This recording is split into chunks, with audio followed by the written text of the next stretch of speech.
हरिओम. भगवद्गीता बोध. योगदास श्री जय गणेश जोशी यांनी केलेले निरूपण. अध्याय 11. विश्वरूप दर्शन योग. ओम श्री परमात्मने नमः. अथ एकादशोऽध्यायः. जय योगेश्वर. परम आत्म्याला नमस्कार. अध्याय 11. श्लोक क्रमांक 50. संजय उवाच.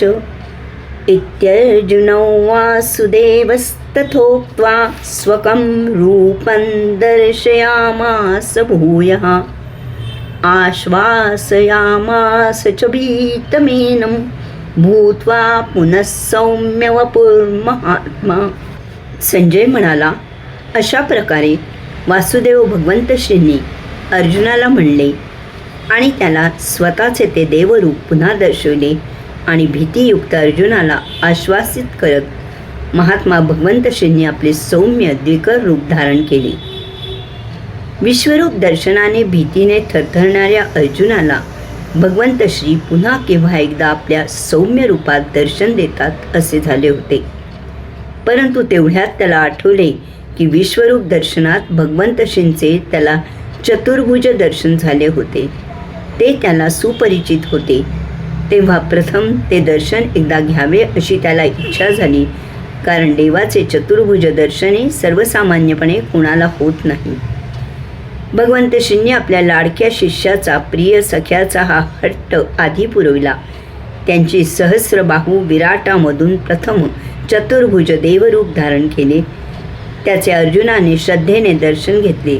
नंतर भगवंत श्री मानवी 2 हस्त असलेले रूप धारण केले.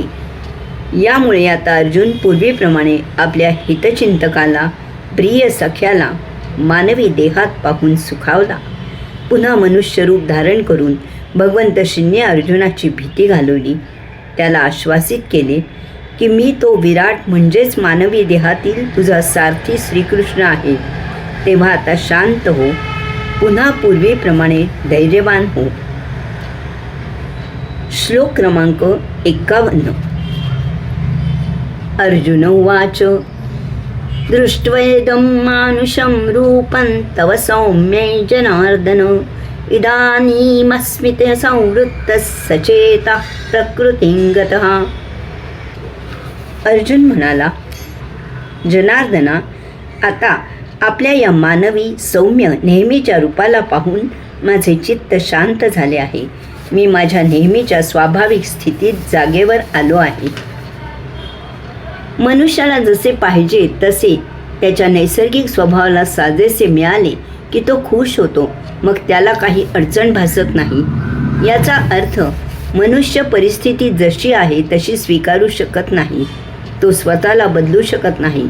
नाईलाज म्हणून तो जेव्हा परिस्थितीला शरण जातो आणि त्याप्रमाणे बदलतो, तेव्हा तो मनाने मोकळा राहत नाही. त्याचा प्रयत्न त्याच्या मर्जीप्रमाणे परिस्थिती बदलण्याचा असतो. त्याला स्वतःला बदल करावा असे मुळीच वाटत नाही. हा अहंकार जेव्हा मावळतो तेव्हा तो परमात्म्याचा उपासक म्हणून घ्यायला लायक होतो. तेव्हा तो साधक होतो. भगवंत श्रींचे नेहमीचे मानवी रूप पाहिल्यावर अर्जुन खुश झाला. आता त्याच्या मनातील भगवंत श्री प्रगट झाले. हे रूप स्वीकार करण्याला काहीही अडचण नाही. आता तो शांत झाला. त्याची भीती दूर पळून गेली. तो नेहमीच्या स्वाभाविक मनस्थितीत आला. आता याबरोबर त्याची दिव्य दृष्टी लुप्त झाली आहे. त्यामुळे तो आता पूर्ववत व्यवहार करू लागला आहे. परंतु एक गोष्ट कदाचित त्याच्याही नकळत घडली आहे. ते विराट रूप पाहून त्याला भगवंत श्रींच्या परम आत्मपदाची, ते परम आत्मा असल्याची प्रचिती आली आहे. आपल्या मागे, आपल्या पाठीशी कोणत्या प्रकारची शक्ती आहे हे त्याला आता चांगलेच उमजले आहे. या विराटाची येथे येण्यामागची इच्छा त्याला आता समजू लागली आहे. यदा यदा हि धर्मस्य ग्लानिर्भवति भारत अभ्युत्थानम् अधर्मस्य तदा आत्मानं सृजाम्यहम्. भारता, जेव्हा जेव्हा धर्माचा ऱ्हास होऊ लागतो, अधर्माची वृद्धी होते, तेव्हाच मी येथे अवतार धारण करतो. याचा अर्थ त्याला आता उमजू लागला आहे. हे केवळ पांडवांचे कार्य नाही, पांडव निमित्त आहेत. या प्रभू कार्यात आपला सहभाग होत आहे, हेच त्याचे महत्भाग्य आहे. हरिओम.